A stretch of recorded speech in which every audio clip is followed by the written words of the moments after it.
The Wolf and the House Dog. There was once a wolf who got very little to eat because the dogs of the village were so wide awake and watchful. He was really nothing but skin and bones, and it made him very downhearted to think of it. One night this wolf happened to fall in with a fine fat house dog who had wandered a little too far from home. The wolf would gladly have eaten him then and there, but the house dog looked strong enough to leave his mark should he try it. So the wolf spoke very humbly to the dog, complimenting him on his fine appearance. "You can be as well fed as I am if you want to," replied the dog. "Leave the woods, there you live miserably.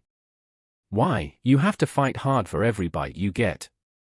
Follow my example and you will get along beautifully." "What must I do?" asked the wolf. "Hardly anything," answered the house dog. "Chase people who carry canes, bark at beggars, and fawn on the people of the house. In return you will get tidbits of every kind, chicken bones, choice bits of meat, sugar, cake, and much more beside, not to speak of kind words and caresses." The wolf had such a beautiful vision of his coming happiness that he almost wept. But just then he noticed that the hair on the dog's neck was worn and the skin was chafed. "What is that on your neck?"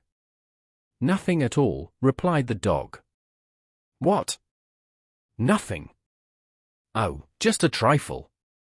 But please tell me. Perhaps you see the mark of the collar to which my chain is fastened." "What? A chain?" cried the wolf. "Don't you go wherever you please?" "Not always." "But what's the difference?" replied the dog. "All the difference in the world.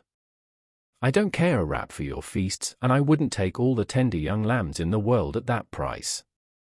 And away ran the wolf to the woods. Moral: there is nothing worth so much as liberty.